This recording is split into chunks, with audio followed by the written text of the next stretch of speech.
how one verse encompasses 4 powerful items that we must look for today. And we're going to cover that at the end. And first, a little high fashion for those of us in the plus size category and why we shouldn't be excluded from looking sharp.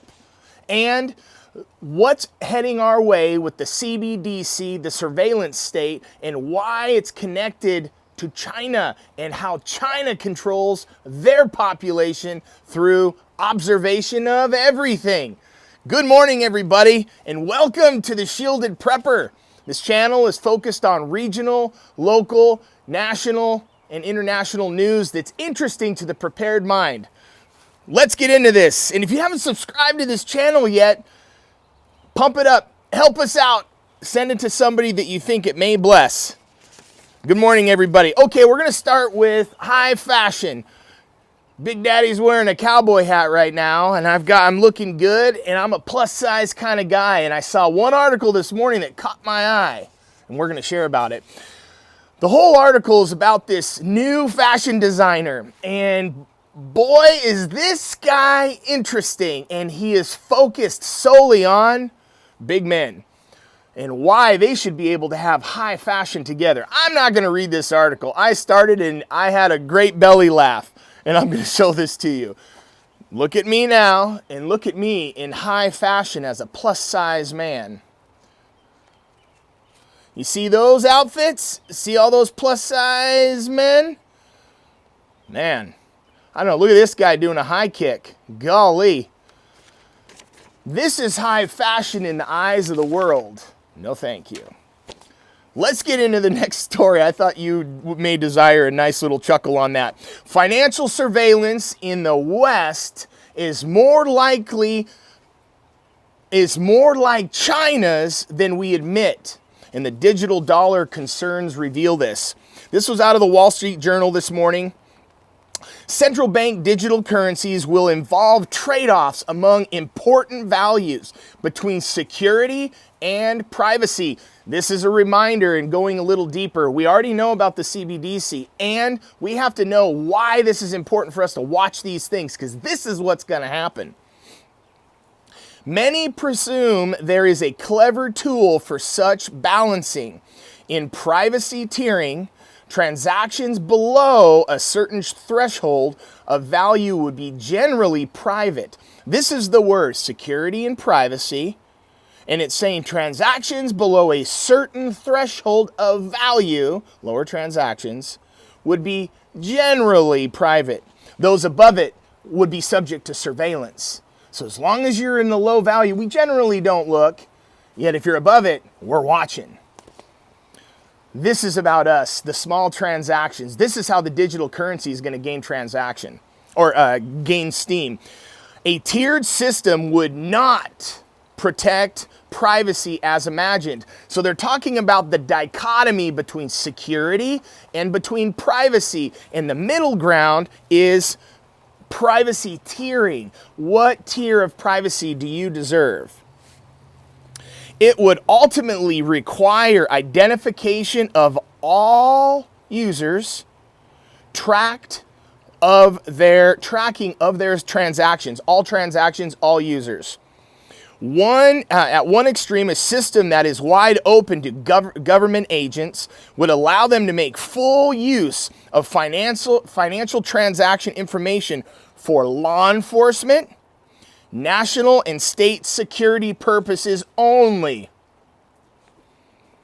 This would come at a tremendous cost to privacy and liberty, only if it's for national and government security as well as law enforcement. The other extreme, so let's talk about the opposite side, allowing minimal and indefensible privacy that would carry significant security costs.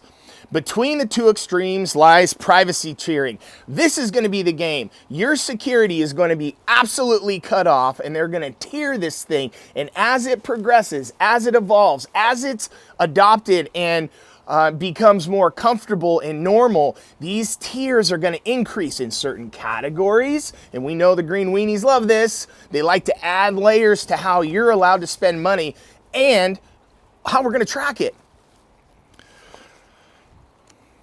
The current amount of which U.S. financial services law requires reporting of cash transactions to the government is $10,000. So they're using this as a tier. That $10,000 is a tier for us currently. Going into the digital currency, what's the tier going to look like? Such a system can be gamed. So if we know that the transaction amount, in this case $10,000 currently, if we know that it can be gamed, inevitably producing a full surveillance response. So if multiple counts are brought online and all of these different aspects, they know it can be gamed. And if it's going to be gamed, they will have a full surveillance response.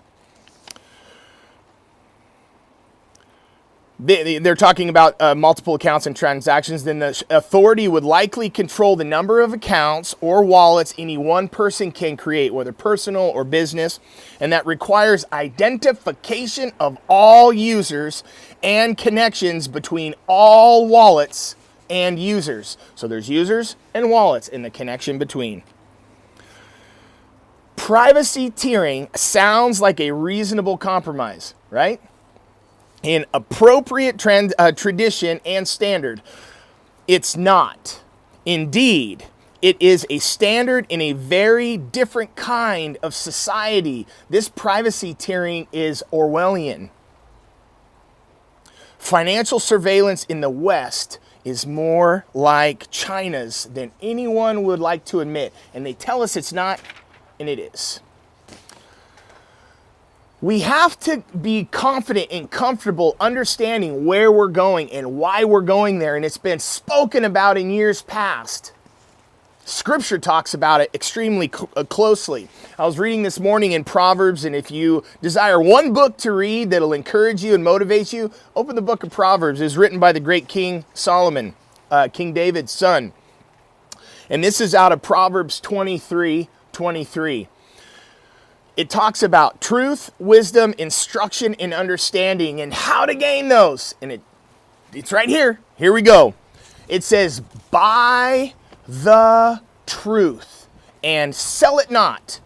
Also, wisdom, instruction, and understanding. It's saying buy those things. Those are a powerful investment into our mental health to ensure that we are going to flourish in wisdom, in instruction, and in understanding, and in truth. We have to pay for it. Many of the influencers inside of the Ninja Nation have curriculum connected to their channels. For example, the Economic Ninja has his real estate course, his side hustle course. Johnny Bravo has his stock training, and for those of us that are interested and desire wisdom in those areas, it's okay for us to buy these things. Do not withhold your wealth, knowing that what's on the other side is wisdom, instruction, understanding, and truth. Buy those things. All right, last one. This one made me a little uncomfortable, and this is a great verse for parents, and I'm just going to read it and let it land where it lands, and we could talk about it. Put it in the comments if you desire to add something to this. Yet, let's read it. This is out of Proverbs 23:13 and 14, so just before this verse we just read. It says, with not hold correction from the child. I have 4 kids. Many of you have children, young and older, and correction for a child is necessary for their development, or they're going to be influenced by somebody else. Either by design, you're going to influence them, or by default, someone else is. For if thou beatest him with the rod, he shall not die. This child won't die under discipline, is what it says. And it says a rod, not your fist. Thou shalt beat him with the rod, and shalt deliver his soul from hell. Wow, the rain's really starting to come down. I'm underneath the cover here. We have to understand how to coach our children, and sometimes physical discipline in our home is used, and it's used by design, and it's not used to demoralize or break their spirit or to harm them or to belittle them or make them feel anything less than absolutely powerful. And we as parents must ensure that we're guiding them. Yesterday we talked about debt and how there's an epidemic of young people in debt at such a significant rate right now that it's going to affect their future. And it's difficult for parents, once children become adults, to really get it up in their business and have their kids listen to them. Yet while they're young, teach these children. And sometimes the rod doesn't have to be a physical discipline of pain. It can actually be a discipline of purpose and how to train their hearts with wisdom, instruction, understanding, and truth. Don't spare the rod. Let's talk about the rod as being a metaphor for getting in the way of a child going in the wrong direction. Bless you guys today. I hope you receive something from that. Remember, buy truth, buy wisdom, buy instruction, and buy understanding. It's as valuable as silver and gold. Talk to you later, guys. Have a great day.